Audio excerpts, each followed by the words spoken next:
Hey folks, Papa Boris here playing some more Altered TCG. We just did a free win with Bravo, so let's move on to Muna. I think Muna might be my favorite after Ysmir just because of all the interesting effects going on, the things coming in with boosts, the anchoring, the card drawing, some weird stuff. It just gives you a lot to work with. Oh man, my opponent is Axiom, a faction I don't like, so big hats off to them if they win. Okay, so normally what am I? Okay, so normally I don't like this card. I am thinking about keeping it for turn 2 because it is a pretty good play on turn 2. I'm trying to see what my other options are before I commit to that. I mean, I could just YOLO Daughter of Yggdrasil turn 1 and Parvati turn 2. That seems pretty good. Okay, so if we're keeping those, I'm definitely not keeping Coniferal Cone Man. And besides that, what am I doing? Well, that means the next thing I have to consider is turn 3 at 5 mana. It would be like Inari and Meditation Training on the Daughter of Yggdrasil. So, not Kitsune. Oh, no, I can't keep that many cards. Ha ha ha ha ha ha. Okay, so the question is, do I keep Meditation Training for this on turn 3 and hope just I get some other creature? Or do I keep Inari because it's just an efficient card? Let's try it. Let's go all in on my strategy. My strategy of choice against Axiom, and let's see what my opponent can do. I mean, I got my stuff. I am giving them extra card draw here. So, you know, they've got more chances to find their good permanents. If they beat me, that's going to be a heck of a coup because I talk shit about this faction. I don't like it. Can't win with it. So if they beat me and I've got all my stuff, my overcosted or my overstated 6/6/4 for 3 mana, anchored again the next turn. You know what, actually, oh my god, I'm an idiot. I am a Dumbotron because Parvati comes in on turn 2, goes to the reserve, and I can play her again on turn 3. There was no need for me whatsoever to keep this when I'm gonna get another anchor effect. Well, you know, maybe, wait a minute. I'm a moron. I just totally forgot about the fact that this goes into the reserve after turn 1, so it doesn't just get to sit on the board waiting for me to anchor it. Oh my god! Okay, so I don't have enough mana to play Daughter and Meditation Training. This is 3/3 for 3, and this is Beauty Sleep, which is a pretty good card. Boy.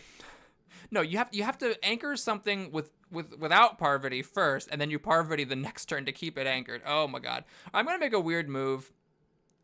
Actually, it's not that weird. I'm gonna get rid of Meditation Training. So my thinking is, oh no. I'm gonna keep Meditation Training, get rid of Beauty Sleep. My thinking is that this turn, I am going to play Yongsu. And then on turn 3, I am going to... This is a sabotage. Okay, so my opponent got a card, and they also got away my Daughter before I could play it from the reserve without a drawback. I am getting roasted here. Oh my god, I'm getting destroyed. This is insane. Oh god. So I'm very far behind now because I basically have like nothing good going on. I have nothing good to anchor. Because I just, for some reason, thought my creature was going to come in anchored and then I could anchor it again. All right. Let's see, 5 mana. I don't think this makes sense. I mean, I could just play this and anchor it and have a 4/4. And then anchor it again. I mean, a 4/4 is not a very impressive thing to anchor. I mean, I could try to, like, play it and then physical training it. No, play it, anchor it, and then on the next turn, anchor it again and nurture. Right, so the physical training, I think, is what needs to go. Oh, man! It's unhinged. He is a Dumbotron 5000. All right, well, we're committed to the plan here. See, these are mono stats, by which I mean it's just the same stat across the board. My opponent has better desert, so what I'm going to do is go here. That way this creature, which is a 4 desert, doesn't fight me and stop me from moving. My opponent does have the ability to throw this away to make their next permanent cheaper, so they could cheat out an unfair turn. Oh my god, I can't believe I just played Daughter of Yggdrasil. So clearly what I should have done if I wasn't a moron. I should have kept Inari in my opening hand and played it down on turn 1 as a 4/2/4. Let it go to the reserve. Play it out again, and I think anchor it, right? Because out of the reserve, I don't see it here because I put it in as mana. Yeah, out of the reserve, it only costs 2, right? So I could have played it and this on turn 2 and anchored it. And I could have maybe, like, played Daughter of Yggdrasil later and used the from reserve version of this for 6 mana to anchor the Daughter. Yeah, or I should have just not kept the Daughter in my opening hand. Oh, my God. What a crap show. Okay, so we got this, which resupplies for free. And they did pitch their thing to make it cost 1 cheaper. They're also getting a token because they get a 2/2/2 every time they play a permanent. So I'm curious where this token will go. They can't play this anymore. Yeah, they're going to fight me here. That makes a lot of sense. So if I had a creature to play, I could play it here and try to contest both lanes. As it is, I'm pretty locked in on this plan. We are anchoring a 4/4/4, which is so unimpressive. But on turn 6, I could re-anchor it with Parvati and play Nurture. The main issue then is that my reserve fills up. That's the problem. So I may not necessarily want to do that. It'd be cool on turn 6 if I could, well, this is bad. So my opponent's going to move here, and I am not because it's water, and they beat me by 1 on water. All right, so my opponent is ahead on the board. They are also ahead on cards. Oh boy, it's scary. And then they can actually throw this back in this section. The forest helps them move, and the fact that it's no desert doesn't matter because I don't move off of a desert, so they can keep me from moving again. All right, yeah, my opponent's in the driver's seat. They're ahead a step. They're not behind on cards. They have this in play, which gives them more card advantage and more selection by putting stuff into their reserve. Okay, so I think we're gonna get rid of this, yeah? Because now I have what I need. I can anchor, Spindle Harvester, and Nurture. 3, 5, 6. And I'll still hang on to Parvati because I think she's just a better card than Song Yu.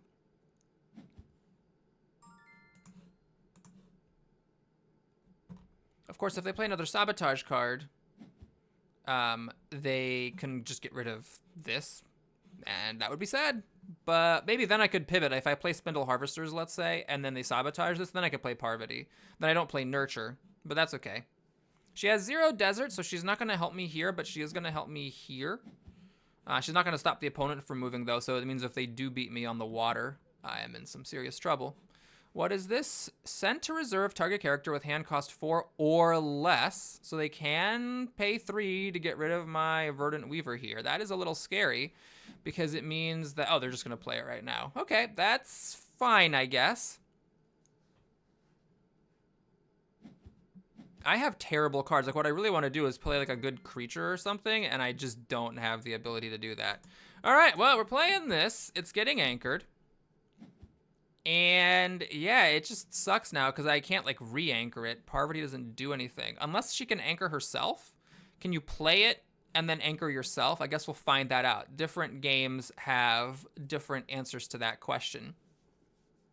But people, I think I lost. I think I screwed up the opening real bad, and my opponent is not a Dumbo. They know how to play this faction right, and they are just, you know, they're drowning me in card advantage, and they're ahead on the board. This is definitely the most embarrassing loss I've had in a while. Why? Oh, right, because they spent 3, and then they paid 3. Okay, well, that's pretty good outcome. I can't move here because of the desert, unfortunately, so that doesn't even make any sense to play Parvati here, not that it ever would have.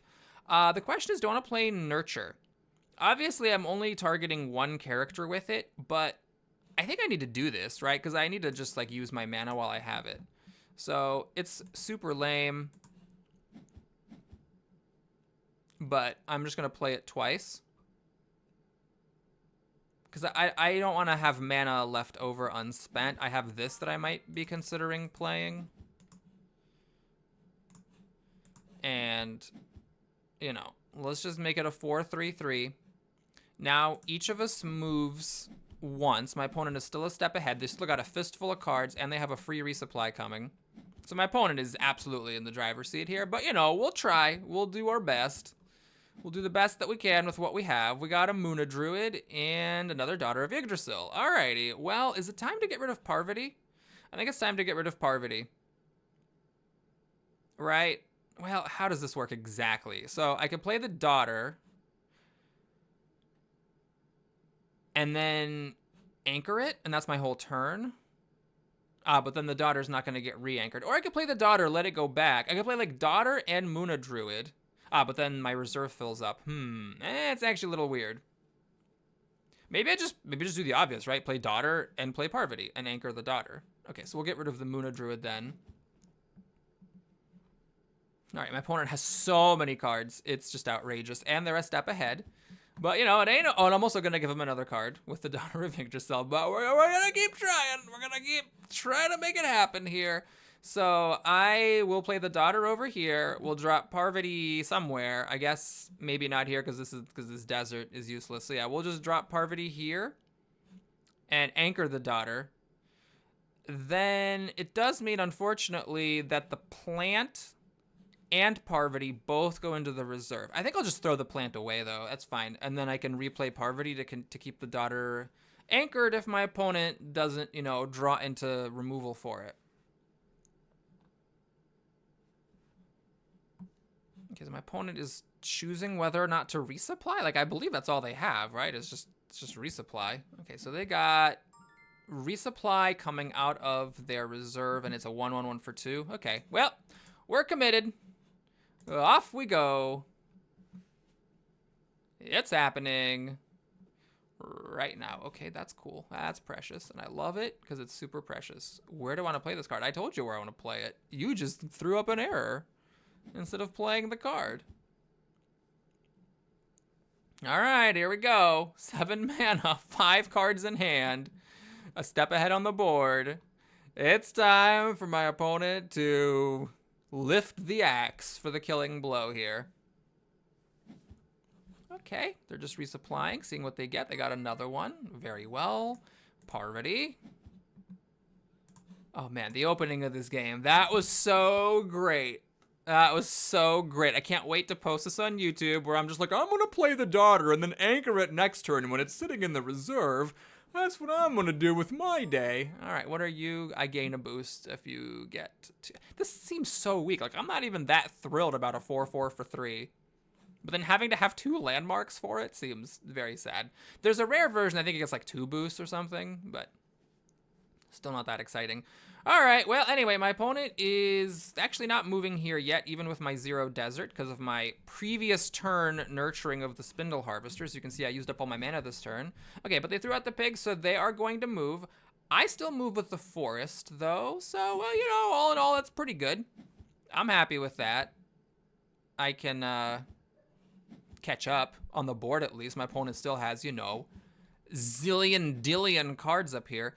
Actually, I need to really strongly consider whether I should maybe just get rid of this, right? Because I'm bringing back Parvati to anchor this and the Spindle Harvesters.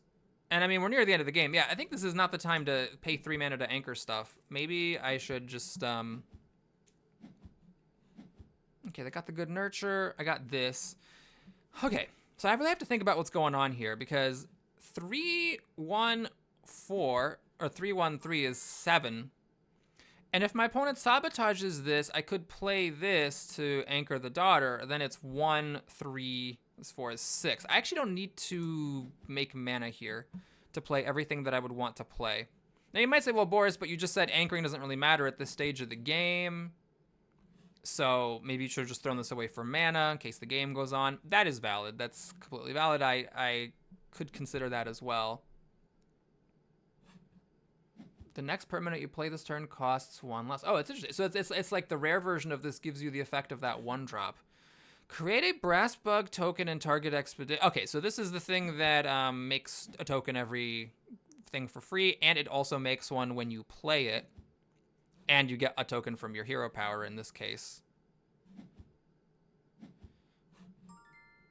And they must have also discarded something to give a... Wait a minute. Hold on.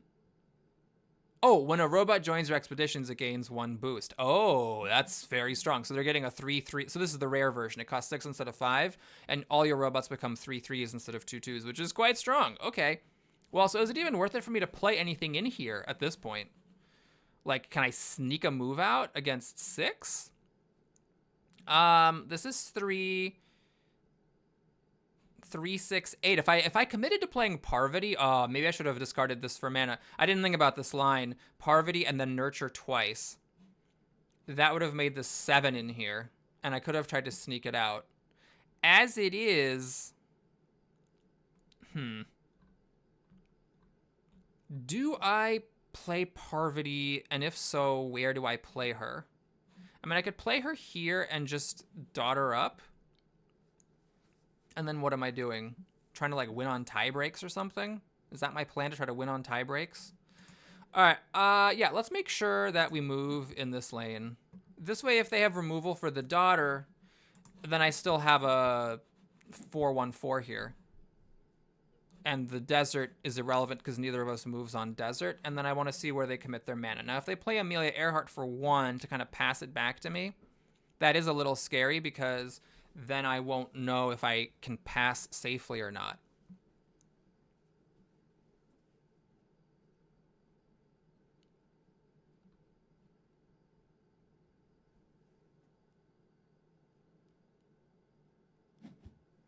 Okay, so they're playing the Keelan Elemental here. Put a card from your hand in reserve. Interesting. Let's see what they put in there. They put in this thing, which creates a 3/3/3 in the expedition of their choice. Yikes, that is very strong for next turn. Okay, well, not much I can do here. I think I'm pretty committed to this plan. We're going to play Meditation Training to keep... Oh, it's 3 or less. Oh, God. Oh, Jesus. Oh, God. I forgot. I can't actually... I can't anchor Parvati because her hand cost is 4. Oops. Okay. Well, you know, it's fine. Everything's fine. So we're going to just go ahead and play the Spindlers here. So they're anchored. And what I'm going to do, I think, is just play Nurture. It sucks to have it sitting here where it's vulnerable, but I can nurture my 2 anchored creatures, make them super big. And then I can play this to re-anchor them next turn and then try to win in the tiebreak. One nice thing about this is that the tokens die. So yes, they're really good, but they do just die. And that means that if I can keep my stuff anchored, which I can because I kept this card for better or worse, I can keep this daughter on the field, and if my opponent doesn't draw removal for it, they could get into trouble. What the hell? This game is a little buggy, I gotta say, but you know, hey, I'm fine with it. I'm fine with the buggy game. Totally fine. Because it's still awesome that we get to play this incredible game for free on Board Game Arena. All right, little glitchy, a little laggy today, but you know, we'll take it. So my opponent moves there, I move there. We're each 1 space away from moving. My current strategy is I am gonna just try to move once, stop my opponent from moving twice, and win on the tiebreak. Because I'm gonna have a hopefully head start with these anchored creatures. So do I want to discard anything for mana this turn? Let's see. I'm planning to play this twice. Well, I don't have to play it twice. I could just play it once. I don't need to keep these. They're not like that great. But let's say I were to nurture and play this twice, that would be 6. So then discarding something wouldn't let me play anything else because these both unfortunately cost 3. So if I had 8, I still wouldn't be able to play either one of them. Okay, this is a 3/1/3, this is a 3/2/2, so the same total number of stats. This ability doesn't matter. It's hard to tell which one I'm supposed to keep. They're both 3 forest, which is the relevant one. I guess this is better in case I go here for the water, but then the desert, right? It doesn't actually make a difference. I think I'm just sweating over something that doesn't actually matter. We'll get rid of Inari. And so my plan here... Well, let's wait and see what my opponent gets in their resupply. They're getting a free 3/3/3. So they do get this. They get this in the tiebreak as well. So if they have removal from my Daughter of Yggdrasil, then either this turn or during the tiebreak, then I'm in a little bit of trouble because they are getting a 3/3/3 in the tiebreak. And this thing is another... God, this is so many stats. I really hope they use this turn because I don't want them to have this during the tiebreaker.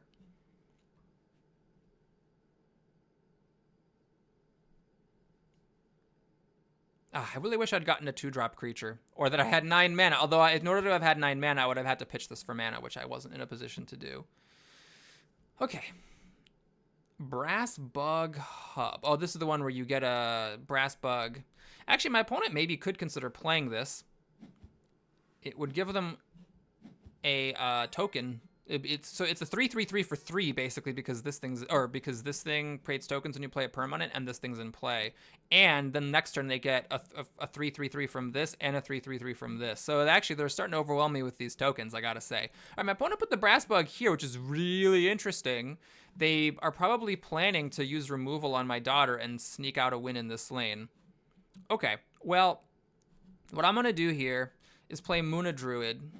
And my thinking is that I can kind of just wait and see what they do. They're probably just going to play Amelia Earhart, unfortunately, and force me to show my hand.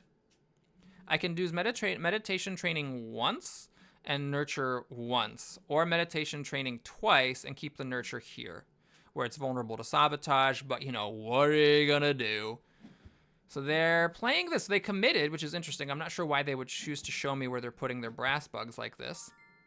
Okay, so 5/5/5 there. I guess what I'm gonna do is play the Nurture in case they have more sabotage. This way, I'm not letting them know that I have another anchor effect. And then I don't get to keep this 6/5/5, unfortunately, but I do get to anchor my daughter after whatever their next play is, and I just hope they don't have enough mana left over to toss the Daughter of Yggdrasil in the trash. And with 4 cards, assuming Axiom has any removal, which I don't remember if they do or not because I haven't played this in a while.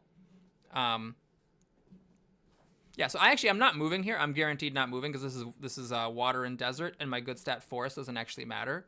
And they can obviously move here trivially. So really, actually, if they have removal for Daughter, they do win before the tiebreaker, because the Spindle Harvesters, unfortunately, don't stop this thing from moving because the companion is in the water. Yeah, they got 5 mana. This is bad. I think I see what's about to happen here. They are going to play removal for the Daughter, push in this lane and in this lane, and they're just going to win. Had I pile drived this lane to really commit? Yeah, there we go.